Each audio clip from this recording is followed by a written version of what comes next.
Maisa Bungalan yang merasa lengannya disentuh oleh Maiso Agni menjadi ragu-ragu. Tetapi agaknya bahwa Ki Buyut dapat meraba maksud pertanyaan yang telah terlontar. Ternyata ia kemudian bertanya, "Maaf Kisanak, apakah Kisanak merasa sesuatu yang lain dari sambutan kami?" Pertanyaan itu memang membingungkan, tetapi ternyata Maisa Bungalan tidak mau menyimpan persoalan sekedar di dalam hati. Karena itu maka ia pun menjawab, "Agaknya memang demikian, Ki Buyut. Sejak aku masuki pedukuhan ini, aku sudah merasa ada suasana yang lain dengan pedukuhan-pedukuhan yang pernah aku lalui sepanjang perjalananku. Dan kini suasana penerimaan yang terasa lain dari keramahan yang mantap.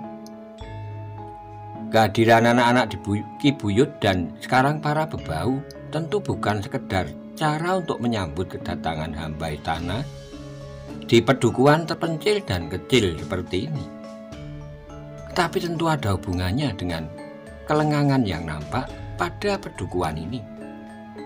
Maisa Bungalan berhenti sejenak lalu, "Ki Buyut, justru karena itulah apakah kami dapat bertanya, apakah sebenarnya yang telah terjadi di pedukuhan ini?" Ki Buyut memandang Maisa Bungalan sejenak, kemudian ia pun bertanya, "Apakah Kisanak masih perlu bertanya?" Maisa Bungalan menjadi heran, tetapi dengan demikian ia menjadi semakin pasti. "Ki Buyut," katanya, "jawaban Ki Buyut itu semakin menjelaskan kepada kami bahwa Ki Buyut telah mencurigai kami. Tetapi seperti yang telah aku katakan, kami adalah orang-orang yang lewat dan ternyata menjumpai peristiwa yang agak lain di pedukuhan ini. 3 orang berkuda merupakan sebuah teka-teki besar bagi kami. Dan apakah kalian dapat menjawab teka-teki itu sehingga kami tidak mencurigai kalian?" "Teka-teki yang mana?" bertanya Maisa Bungalan. 3 orang berkuda seperti kalian juga berjumlah 3 orang. Maisa Bungalan menjadi berdebar-debar.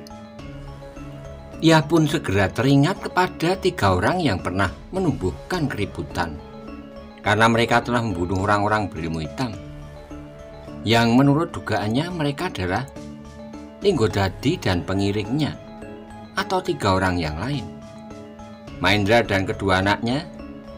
Tetapi seandainya yang dimaksud adalah Mahendra dan kedua anaknya, tentu mereka tidak akan menumbuhkan kecurigaan dan ketakutan di pedukuhan ini. Karena itu maka Maisa Bungalan pun segera bertanya, seperti keterbukaan hatinya, "Ki Buyut, apakah di pedukuhan ini telah terjadi kerusuhan yang ditimbulkan oleh 3 orang berkuda? Karena jumlah kami juga 3, maka agaknya Ki Buyut telah mencurigai kami. Tetapi seandainya pernah terjadi sesuatu yang ditimbulkan oleh 3 orang berkuda, apakah Ki Buyut dapat menyebutkan ciri-ciri mereka? Jika ciri-ciri mereka sesuai dengan ciri-ciri yang terdapat pada kami, maka sewajarnya lah jika Ki Buyut mencurigai kami dan mungkin akan melakukan tindakan lebih jauh." Untuk beberapa saat lamanya Ki Buyut termangu-mangu. Namun kemudian terdengar salah seorang anak Ki Buyut menggeram, "Tentu kami tidak akan dapat mengatakan ciri apapun juga. Seandainya ada juga ciri-ciri itu, maka dalam waktu yang singkat, ciri-ciri semacam itu akan segera dapat dihapuskan dan diganti dengan ciri-ciri yang lain." Maisa Bungalan menarik napas dalam-dalam. Dipandanginya kedua pamannya berganti-ganti seolah-olah ia ingin mendapatkan petunjuk apakah yang sebaiknya dikatakan kepada Ki Buyut dan orang-orangnya. Maiso Agni termangu-mangu sejenak, kemudian ia pun bergeser maju setapak sambil berkata, "Ki Buyut, memang sulit untuk membuktikan bahwa kami yang bertiga ini berbeda dengan 3 orang berkuda yang telah datang lebih dahulu di pedukuhan ini." "Tidak di pedukuhan ini," jawab Ki Buyut. "Tidak di pedukuhan ini?" bertanya Maisa Bungalan. Ya, memang tidak. Di pedukuhan ini belum pernah didatangi oleh 3 orang berkuda itu. Tetapi pedukuhan di sebelah hutan rindang itu pernah mengalaminya. Pedukuhan yang tidak terlalu jauh dari pedukuhan ini. Apakah yang telah terjadi? Bertanya Maisa Agni. Kalianlah yang harus bercerita. Apakah yang telah kalian lakukan di sana? Maisa Agni pun menarik napas lalu. Kisanak, sebenarnya lah bahwa kami tidak mengetahui apa yang telah terjadi. Kami menyadari seandainya pernah terjadi bencana yang ditimbulkan oleh 3 orang berkuda, dan kebetulan kami juga bertiga, maka kecurigaan kalian terhadap kami adalah wajar. Tetapi karena kami benar-benar tidak mengetahui apa yang telah terjadi, maka perkenankanlah kami bertanya tentang peristiwa itu. Seorang anak Ki Buyut menyaut, kalian ingin melepaskan tanggung jawab dan berbuat seolah-olah tidak bersalah. Kisanak, kalian ternyata telah masuk perangkap. Pedukuhan ini memang berbeda dengan pedukuhan di sebelah hutan itu. Mereka sama sekali tidak menduga bahwa akan terjadi sesuatu di pedukuhan mereka, sehingga peristiwa itu dapat terjadi. Tapi kalian tidak dapat berbuat seperti itu di sini. Kecuali pedukuhan ini telah siap, maka anak-anak muda di pedukuhan ini pun lebih banyak jumlahnya dan lebih tangkas bermain dengan senjata. Di pedukuhan ini terdapat seorang bekas prajurit di masa kejayaan Tumapel. Meskipun ia kini sudah terlalu tua, tetapi ternyata ia masih sempat menurunkan ilmunya kepada kami, anak-anak muda, terutama kami bersaudara. Itu bagus, sahut Witantra. Dengan demikian padukuhan ini akan menjadi aman. Namun justru karena itu, sudah barang tentu kami pun tidak akan berani mengganggu pedukuhan ini, siapapun kami. Ia berhenti jenak lalu. Karena itu, apakah Ki Buyut tidak berkeberatan mengatakan kepada kami apakah yang telah terjadi itu? Ki Buyut mengerutkan keningnya lalu katanya, baiklah, aku akan mengatakannya. Mungkin kalian telah lupa apa yang telah kalian lakukan itu. Maisa Bungalan menelan ludahnya, tetapi ia tidak menjawab. Kisanak, berkata Ki Buyut, 3 orang berkuda di pedukuhan itu telah merampok dan membunuh anak-anak muda yang tidak siap mencoba untuk menangkapnya.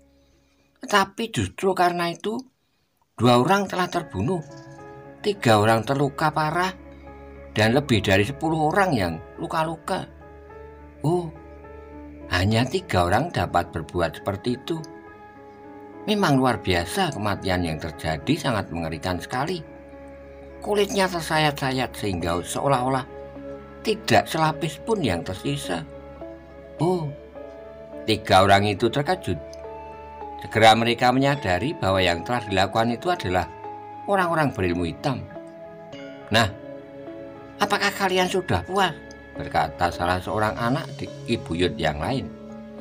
Kalian sudah mendengar bagaimana orang lain menyebut kalian sebagai orang-orang yang tidak terkalahkan.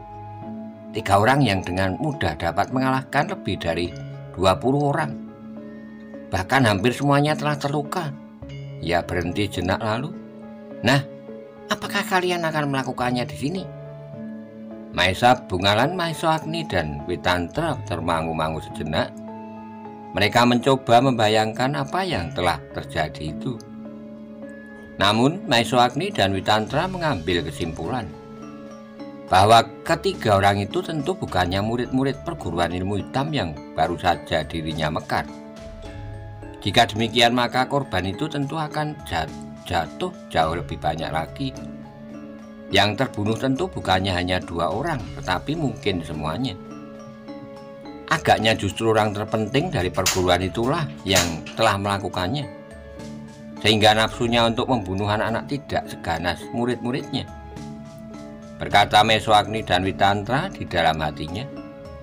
Agaknya keduanya mempunyai dugaan yang sama. Sedangkan Maisa Bungalan yang masih muda tidak mempertimbangkan lebih jauh.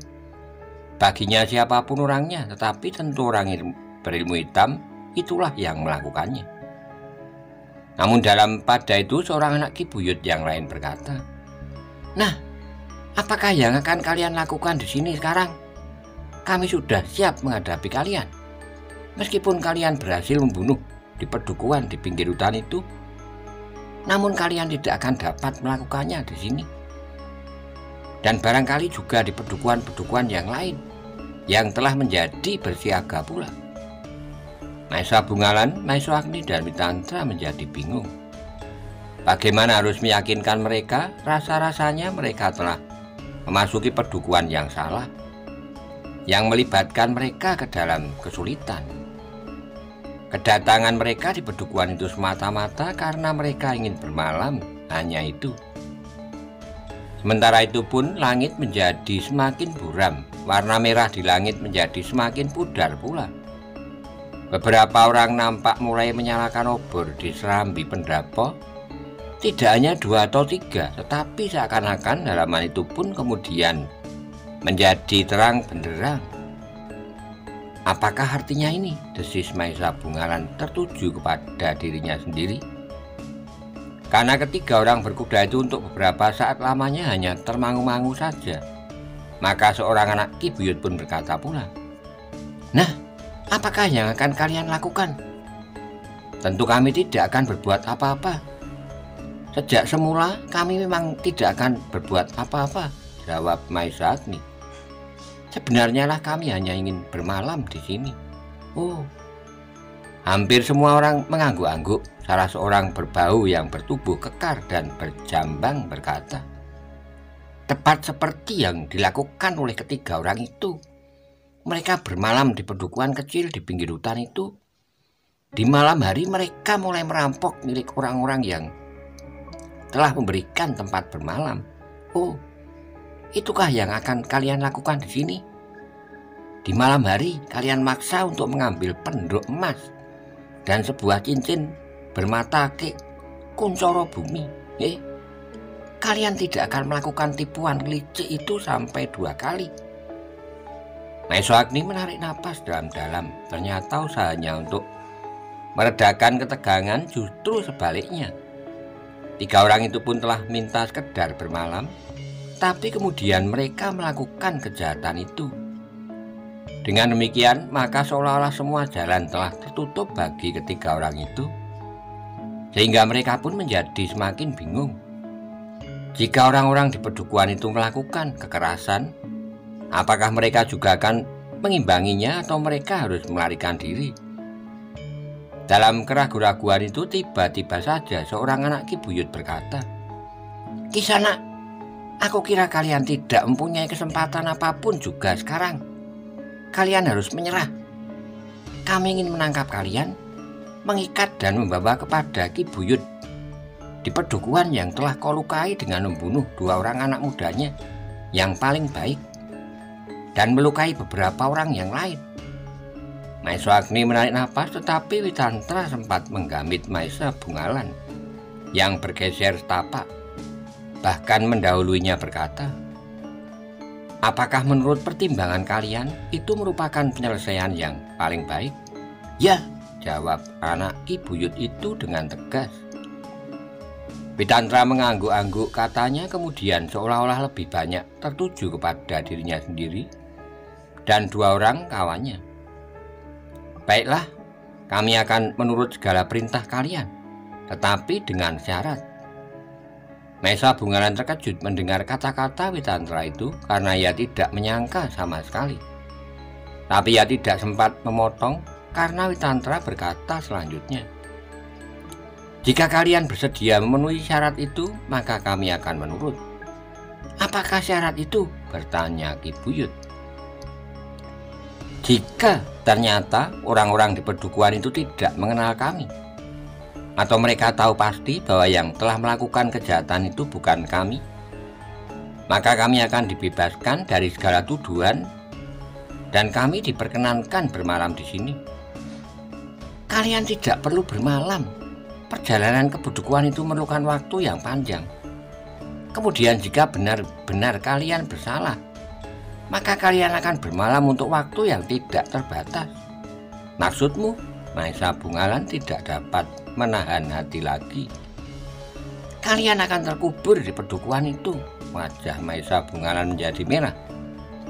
Tapi untunglah bahwa cahaya obor yang kemerah-merahan telah menyaman warna yang membara di wajahnya itu.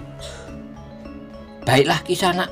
Maesa Agni pun cepat mendahului Maesa Bungalan yang menggeram. Kami akan bersedia bersama kalian pergi ke pedukuhan itu. Kami akan mengikat dengan tangan dan kaki kalian, berkata bebau yang bertubuh kekar. Maesa Agni mengerutkan keningnya, namun sebelum Maesa Bungalan menjawab, ia mendahului. Itu tidak perlu Kisanak. Kami sudah menyerah sesuai dengan keputusan kalian dan syarat yang kami ajukan. Bawalah kami dengan kekuatan yang ada. Kami tidak akan mengingkari perjanjian yang telah kami buat. Sebab, jika demikian maka kami akan mengalami nasib yang tidak baik di sepanjang jalan. Karena kami akan berhadapan dengan kekuatan yang tidak terlawan dari pedukuhan ini. Beberapa saat lamanya Ki Buyut mempertimbangkan kata-kata Maesa Agni. Sementara Maesa Agni pun menjadi cemas. Adalah tidak akan mungkin Maesa Bungalan menyerahkan tangan dan kakinya untuk diikat. Dan apakah agaknya ia sendiri dan Witantra bersedia? Namun yang paling mencemaskan adalah Maesa Bungalan yang sudah menjadi gelisah dan seolah-olah tidak dapat bertahan lebih lama lagi. Namun ternyata bahwa Ki Buyut dapat mengerti kata Maesa Agni. Karena itu maka ia pun kemudian berkata, "Baiklah Kisanak, agaknya masih ada sisa kepercayaanku kepada kalian. Kalian dapat berkuda tanpa diikat kaki dan tanganmu." "Ayah," potong salah seorang anak Ki Buyut, "aku masih percaya kepadanya.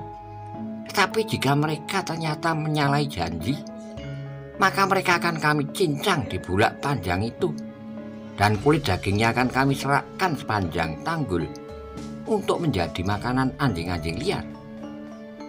Maesa Bungalan menggigit bibirnya seolah-olah ia sedang berusaha untuk menahan agar mulutnya tidak terbuka dan meneriakkan kemarahan yang melonjak di dalam dadanya. "Marilah," berkata Ki Buyut, "kita pergi ke pedukuhan di dekat hutan itu. Biarlah orang-orang di pedukuhan itu menentukan apakah orang-orang inilah yang telah melakukan kejahatan di pedukuhan mereka dan membunuh 2 orang serta melukai banyak orang yang lain." Nampaknya anak-anak Ki Buyut tidak puas dengan keputusan ayahnya itu, tapi mereka tidak dapat berbuat apa-apa. Mereka harus menurut seperti yang dikatakannya meskipun mereka tidak sependapat. "Kita mengawal mereka dengan kuat," berkata salah seorang dari anak Ki Buyut itu. Yang lain tidak menjawab, tetapi mereka bersiaga untuk membawa ketiga orang itu dan bertindak dengan cepat apabila ketiga orang itu mencoba berbuat sesuatu yang tidak mereka kehendaki di sepanjang jalan. Ternyata anak-anak Ki Buyut itu merasa bahwa mereka adalah termasuk orang-orang berilmu. Di sekitar pedukuhan mereka, maka mereka adalah orang-orang yang paling disegani, karena mereka telah mempelajari ilmu kanuragan dari bekas seorang prajurit di masa kejayaan Tumapel. Meskipun prajurit itu sudah cukup tua, tetapi mereka masih sempat mendapat tuntunan yang memadai bagi keselamatan pedukuhannya. Demikianlah maka pedukuhan itu rasa-rasanya telah berubah menjadi riuh. Jika semula pedukuhan itu nampak lengang dan sepi, justru semakin gelap pedukuhan itu rasa-rasanya telah terbangun dari tidurnya yang lelap. Sejenak kemudian maka sebuah iring-iringan telah meninggalkan halaman rumah Ki Buyut. 3 orang berkuda dikawal oleh beberapa orang yang dianggap terkuat di pedukuhan itu. Semua anak laki-laki Ki Buyut ikut serta bersama Ki Buyut sendiri dan 10 orang lain yang pernah mempelajari ulah kanuragan pula pada bekas prajurit Tumapel itu. Dengan demikian maka seolah-olah pasukan berkuda telah siap berangkat ke medan perang dengan mendambakan kemenangan. Maesa Bungalan menjadi sangat gelisah mengalami perlakuan itu. Namun ketika ia berpaling memandangi wajah Maesa Agni di dalam keremangan cahaya bor, Nampak ia tersenyum. Paman tidak tersinggung mengalami perlakuan ini. Maisa Agni menarik napas, katanya. Tentu saja aku merasa tersinggung, tapi terhadap orang-orang yang tidak mengerti seperti Ki Buyut dan anaknya, apakah yang sebaiknya kita lakukan? Maisa Bungalan beralih mandang Witantra. Tapi kesan wajah orang tua itu pun tidak berbeda dengan kesan yang ditangkapnya di wajah Maisa Agni.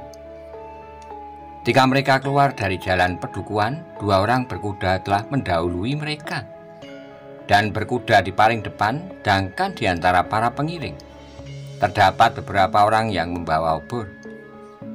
Di sepanjang jalan yang mereka lalui, agaknya iring-iringan itu benar-benar telah menarik perhatian. Ketika mereka mendekati sebuah pedukuhan, maka pedukuhan itu menjadi gempar.